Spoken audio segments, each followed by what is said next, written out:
నంద్యాల జిల్లా housing board కాలనీలో దొంగలు హల్చల్ చేశారు. ఎవరూ లేని సమయంలో ఓ సాఫ్ట్వేర్ ఉద్యోగి ఇంట్లోకి చొరబడి చోరీకి పాల్పడినట్లు తెలుస్తోంది. దుండగులు 8 తులాల బంగారం, 4 లక్షల నగదుతో పాటు ల్యాప్టాప్ను ఎత్తుకెళ్లారు. సమాచారం అందుకున్న పోలీసులు ఘటనా స్థలానికి చేరుకుని కేసు నమోదు చేసి దర్యాప్తు చేపట్టారు. నైట్ 9:30కి వచ్చాను ఇంటికి. నేను ఇంటికి వచ్చేసరికి గేట్ లాక్స్ అలానే ఉన్నాయి. మేము గేట్ లాక్స్ ఓపెన్ చేసి లోపలికి వచ్చేసరికి మెయిన్ డోర్ది, మళ్ళీ సెకండ్ డోర్ది, 2 డోర్వి లాక్స్ బ్రేక్ చేసి ఉన్నాయి.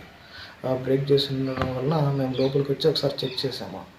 ఏంటి ఎవరు వచ్చారా అని చూస్తే మొత్తం బీరువా కూడా మొత్తము ఓపెన్ చేసింది. మొత్తము జ్యువెలరీ కానీ కొంచెం మిస్ అయ్యాయి. ఒక బ్రాస్లైట్, నెక్లెస్, మళ్ళీ ఒక చైన్ అరౌండ్ ఒక 8 తులాస్ అట్లా ఉంటుంది. ఒక 4 lakhs క్యాష్, ఇంకా అలాగే మాది ఆఫీస్ ల్యాప్టాప్ కూడా ఒకటి మిస్ అయింది. వెంటనే పోలీసులకు సమాచారం అందించాను.